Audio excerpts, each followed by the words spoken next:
I spent my 20s creating what you might call a perfect life.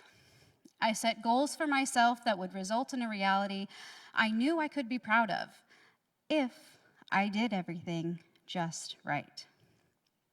So I started my corporate career at 21. I bought my first house at 22. I got married at 24 and had my daughter at 26. Then, after 9.5 years in college, I finally graduated with the highest honors, of course, from Arizona State University when I was 28. Just before my 30th birthday, I finally secured the job that I had been waiting for. I was so proud. I was tired and busy and navigating a global pandemic, but I was proud. Though, despite my very best efforts, this perfect life didn't feel quite perfect to me. It wasn't until later that I would realize that my lengthy list of goals were really defined, designed, and directed by the shoulds. You know them. You should go to college, get a good job with benefits, get married, have children, buy a beautiful house in the right school district. The list goes on and on. So according to the shoulds, I did everything right. So imagine my confusion when it didn't feel exactly right because I didn't feel like I was making the impacts that I really wanted to be making in the world at that point in my life. I didn't understand why everything that I had done so perfectly and so right still left me feeling unsure. Spoiler alert, I wasn't showing up authentically in my own life, and I didn't even know it. This eventually caught up to me in what I now call the event, the catalyst for change in my life. After 6 very hard months in the job, I found myself struggling to feel good enough every single day. Not just at work, but now also at home because I was missing many moments with my family. I remember watching my husband take my daughter off to bed as they passed my office door, and all I could do was blow kisses and good night. Sometimes I was silently sobbing on the other end of those work calls late into the night.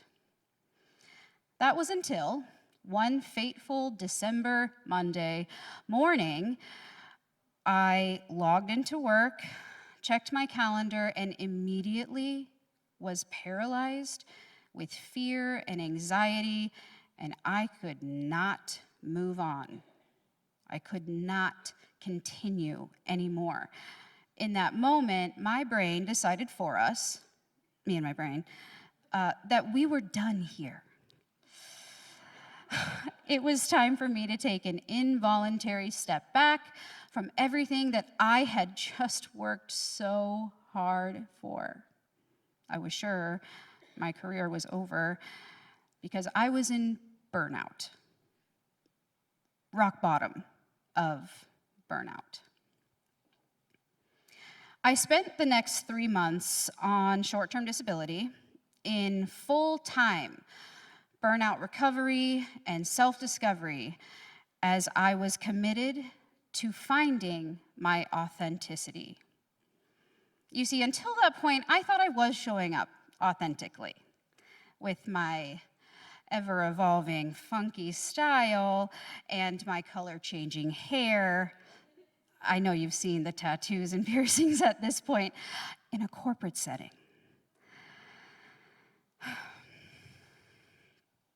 But authenticity isn't just about the exterior, shocker, or being the weird one of the group.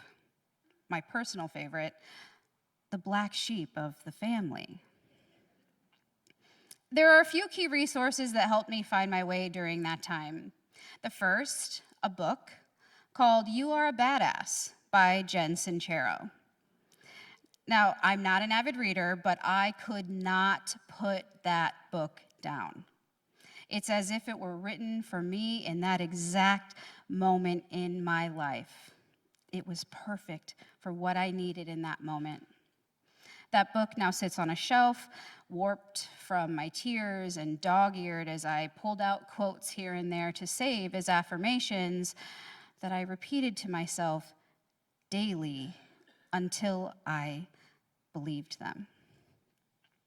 I also went to therapy regularly, maybe a little more than regularly, 3 times a week to start. Therapy offered me a safe, unbiased space where I could lay it all out, starting with that question. Tell me about your childhood. My therapist then partnered with my primary care physician to identify my diagnoses. ADHD, predominantly hyperactive. Anxiety, depression, and PTSD. Together, we all worked to find a combination of medication that worked for me and keeps me in tip-top shape to this day. Thank you, science. I know my therapist is here tonight. I'm not sure where you are, but thank you so much, Sue, for keeping me alive and bringing me here to this stage tonight.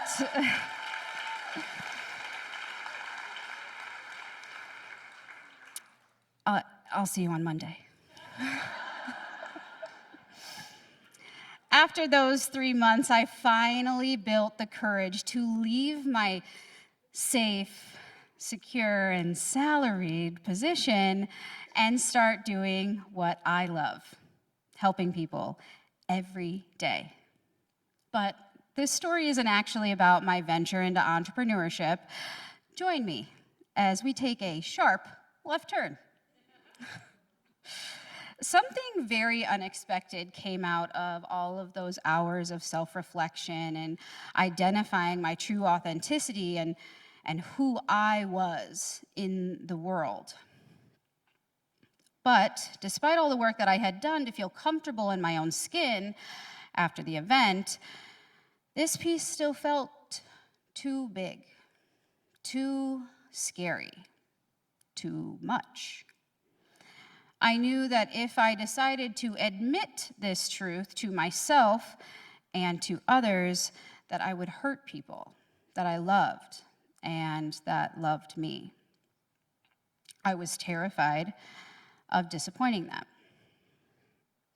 I was even more afraid of the uphill battle that I knew I would face if or when I decided to.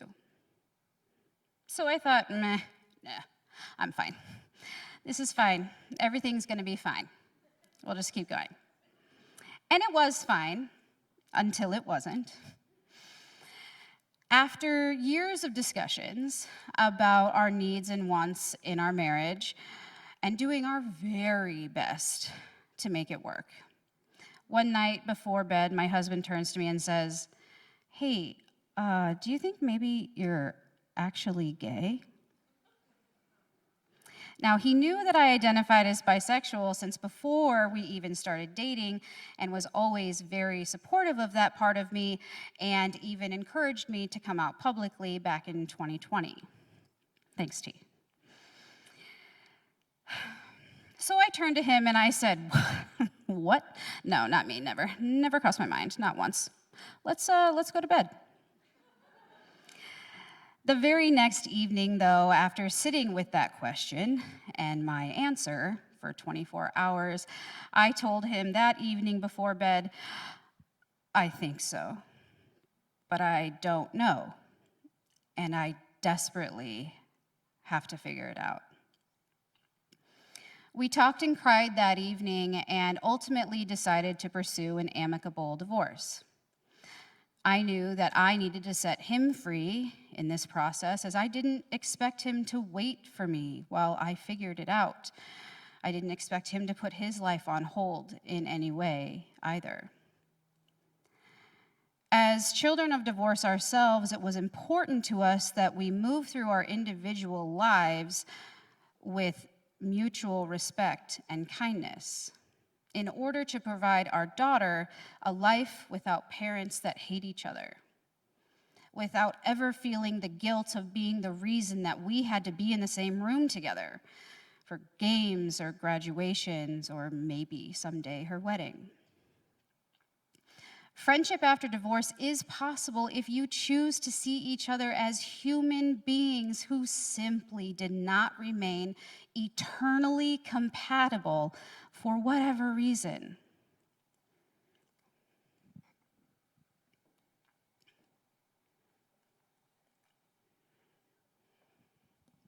But we are still a family in our own way.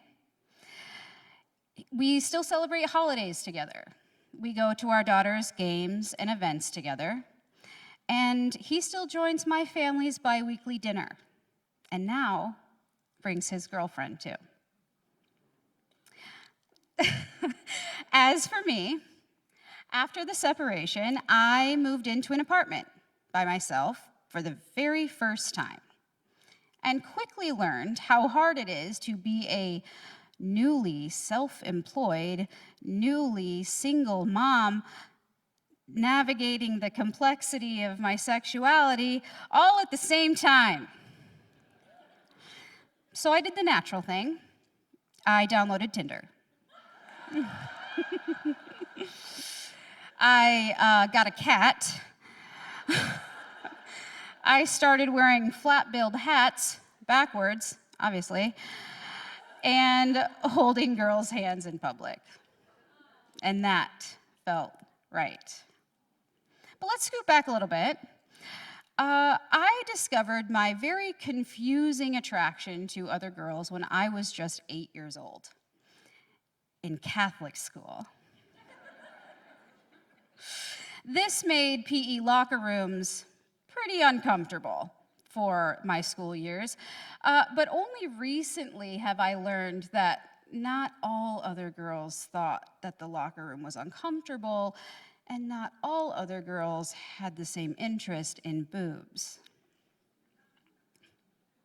So I did my very best to pack away the gay over the years and lead a straight presenting life, because that's what I thought I should do. That's what I thought would give me the path, the easiest path to the life that I so desperately wanted. In fact, I was so busy accomplishing all of those shoulds that I missed some glaring signs. I'll share a few of my favorite with you. Like being really into the L Word, a popular TV drama series about lesbians in Hollywood.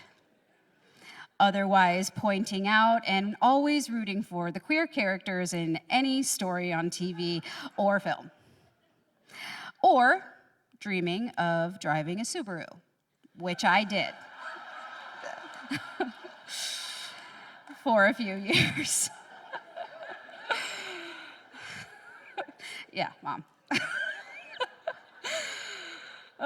Otherwise, I found myself being friends with primarily other queer people. I call this time of my life being gay adjacent. I wanted it, but I didn't know why for 30 years.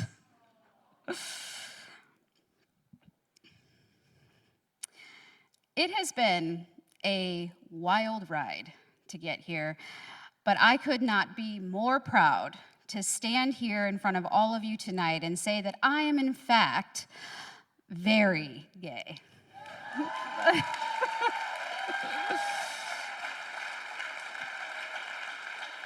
Thank you. It's been 21 months now since the event that changed the course of my life. I'm 32. I live each day with gratitude, a positive mindset, and healthy boundaries. I have a successful business that allows me to do the same for other people. I have a beautiful and unique little family, including my incredible girlfriend who loves, validates, supports, and cherishes me and my authenticity every single day.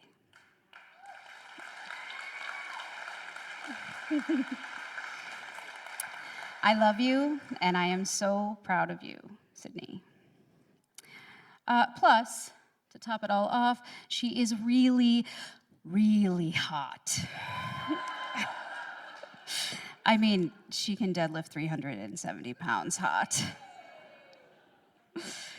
The immeasurable happiness that I feel now is worth all of the heartache, doubt, shame, and pain I felt along the way. The journey here was not easy, but it was worth it, and it is perfect to me.